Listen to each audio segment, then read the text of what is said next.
వెంకటరెడ్డి గారి ఆర్ఎండ్బి శాఖకు సంబంధించిన అధ్యక్ష, మన తెలంగాణ రాష్ట్రంలో నేషనల్ హైవే 5,000 కిలోమీటర్లు, ఆర్ఎండ్బి 30,000 కిలోమీటర్లు, పంచాయతీరాజ్ 70,000 కిలోమీటర్లు, అర్బన్ రోడ్స్ దాదాపు 10,000 కిలోమీటర్లు ఉన్నాయి అధ్యక్ష. అర్బన్ రోడ్స్ అంటే మన హైదరాబాద్ సిటీలో మున్సిపాలిటీలు అన్నీ కలిపి ఈ మధ్యన ఒక మంచి పథకం ద్వారా హ్యామ్ రోడ్స్ అని తీసుకొచ్చిన అధ్యక్ష మన ప్రభుత్వం సోదరుడు వెంకటరెడ్డి గారు నాయకత్వంలో హ్యామ్ రోడ్స్ అని చెప్పి హైబ్రిడ్ యాన్యుటీ మోడల్లో జనరల్గా national highway authority of India వాళ్ళు టెండర్లు పిలిచారు అధ్యక్ష. హ్యామ్ రోడ్స్ దాదాపు ఈ మధ్యన ఈ హ్యామ్ రోడ్స్ ఒక 34 ప్యాకేజీలు దాదాపు 5,000-6,000 కిలోమీటర్లు టెండర్లు పిలిచిన అధ్యక్ష.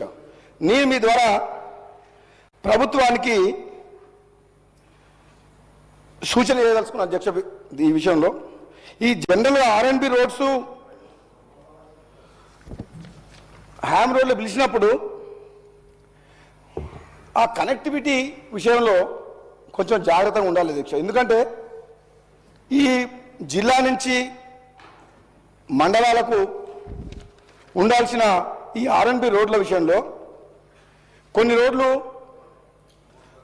మీరు అన్నిటికన్నా ఇంపార్టెంట్ సబ్జెక్ట్ ఉంది అధ్యక్ష. కొన్ని రోడ్లు ఇంపార్టెంట్ రోడ్లల్లా ఒకప్పుడు చేసిన రోడ్లు కాబట్టి బ్లైండ్ టర్నింగ్స్ ఉంటాయి అధ్యక్ష, బ్లాక్ స్పాట్స్.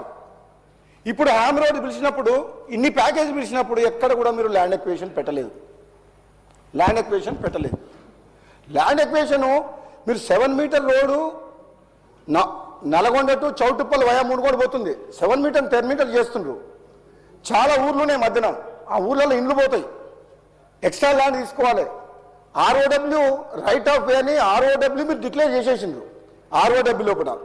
కానీ ఆర్ఓడబ్ల్యూ చేసిన దగ్గర బ్లైండ్ టర్నింగ్స్ ఉన్న దగ్గర ఇటుపక్క అటుపక్క పొలాలు ఉంటాయి. ఇప్పుడు మనం దాన్ని ఇప్పుడు ఇంత హ్యామ్ రోడ్లు చేసేటప్పుడు జియోమెట్రికల్ డెవలప్మెంట్ అనేది ఇంప్రూవ్మెంట్స్ అనేది చేయాల్సిన అవసరం ఉంది.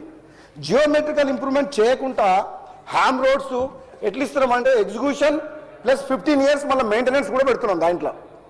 ఇప్పుడు ఇంత కష్టపడి 1,000 కోట్ల రూపాయలు ఖర్చు పెట్టినప్పుడు యాక్సిడెంట్ స్పాట్స్ని గుర్తించి కొన్ని 100 యాక్సిడెంట్ స్పాట్స్ ఉంటాయి అధ్యక్ష. నా నియోజకవర్గంలో ఒక 100 బ్లాక్ స్పాట్స్ ఉన్నాయి.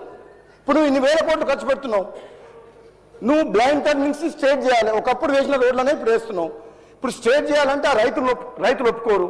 నీకు ఆర్ఓడబ్ల్యూ డిసైడ్ అయిపోయింది రైట్ ఆఫ్ వే ఇంతే, అందులో అదే రోడ్లకి వెళ్ళి చేసుకుంటూ పోతాడు. ఇప్పుడు మనం దాన్ని స్ట్రేట్ చేయాలి, జియోమెట్రిక్ ఇంప్రూవ్మెంట్ చేయాలి. కాకపోతే అధ్యక్ష ఇది చాలా రోడ్ అధ్యక్ష ఒక్కడే నిమిషం అయిపోయింది లాస్ట్ 1 minute అధ్యక్ష. ఇది రోడ్ సేఫ్టీ అనేది నిన్న మీరు ఒక చూసిన అధ్యక్ష, ఒక్క నిమిషం మన దామోదర్ నరసింహ గారు ఒక్కటే నిమిషం అధ్యక్ష, చాలా important very important subject road safety విషయంలో నిన్న ఈరోజు మార్నింగ్ పేపర్లో జరిగిన అధ్యక్ష, సంగారెడ్డి దగ్గర ఒక ఈనాడు పేపర్ల పొద్దున వచ్చింది, అది 7 గంటలకు జరిగిన అధ్యక్ష.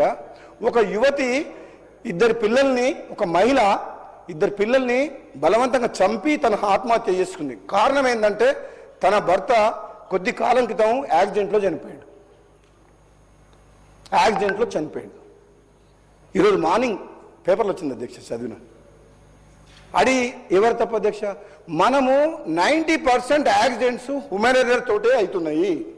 హ్యూమన్ ఎర్రర్, తాగి డ్రైవింగ్ చేయడమా, హెల్మెట్ పెట్టుకోకపోవడమా, ర్యాష్ డ్రైవింగ్ చేయడమా, అటువంటి కారణాలతో.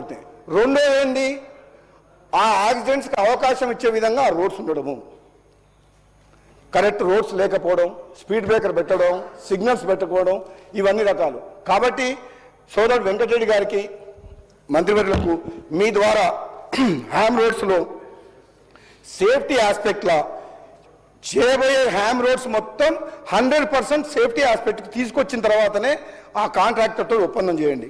ఇంకోటి అధ్యక్ష, ఈ హ్యామ్ రోడ్స్లో నేను ఒక స్టడీ చేసిన, ఇండిపెండెంట్ ఇంజనీర్స్ని ఫస్ట్ థర్డ్ పార్టీ కన్సల్టెంట్ని అపాయింట్ చేయాలి హ్యామ్ రోడ్స్ ఇవి.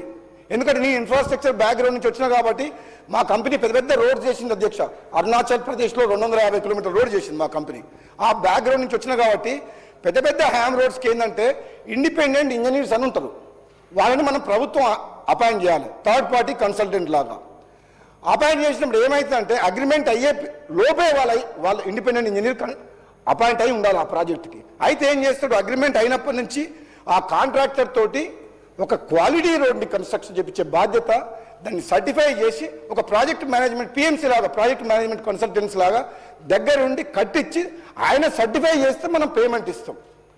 కాబట్టి ఈ హ్యామ్ రోడ్స్కు ఇమీడియట్గా మీరు టెండర్లు పిలిచి ఫస్ట్ ఇండిపెండెంట్ ఇంజనీర్లు అపాయింట్ చేయండి. ఆల్రెడీ మీరు టెండర్లు పిలిచిండ్రు, 34 ప్యాకేజ్ కాంట్రాక్టర్ టెండర్లు పార్టిసిపేట్ చేసిండ్రు. డబ్బులు గవర్నమెంట్ 40% ఇస్తే 60% వాళ్ళు ఇన్వెస్ట్మెంట్ చేయాలి. కాబట్టి హ్యామ్ రోడ్స్ విషయంలో మనం జాగ్రత్తగా లేకపోతే, మీ ద్వారా మంత్రి గారికి సోదరులకు చెప్పేది ఏంటంటే, ఇండిపెండెంట్ ఇంజనీర్ కరెక్ట్ లేకపోతే కాంట్రాక్టర్ ఎక్స్ప్లాయిట్ చేసి వేల కోట్ల రూపాయలు క్లెయిమ్ చేసే అవకాశం ఉంది. క్లెయిమ్ బిల్డప్ చేస్తారు వాళ్ళు. అందుకని స్టార్టింగ్ నుంచే ఇండిపెండెంట్ ఇంజనీర్ ఆధ్వర్యంలోనే మనం హ్యామ్ రోడ్స్ పనిచేస్తే సక్సెస్ అయింది తప్పితే దేశంలో ఎక్కడ కూడా other than central government national highway తప్పితే ఎన్హెచ్ఐ తప్పితే స్టేట్ గవర్నమెంట్లు ఎక్కడ కూడా హ్యామ్ రోడ్స్ పిలవలేదు. ఇది ఈ మోడల్ సక్సెస్ కావడం అంత ఈజీ కాదు. మీరు టెండర్లు పిలిచిండ్రు, కానీ ఆ టెండర్లు పిలిచిన తర్వాత పిలిచిన టెండర్ ప్రకారం ఆ రోడ్ చేయాలంటే ఎన్నో ఛాలెంజెస్ ఉంటాయి.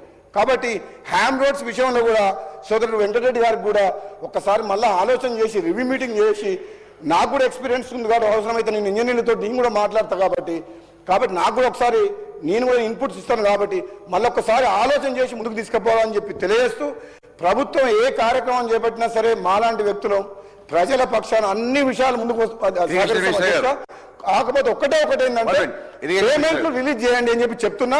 మీకు ఈ అవకాశం ఇస్తున్నాను. ధన్యవాదాలు అధ్యక్ష. థ్యాంక్ యూ అధ్యక్ష.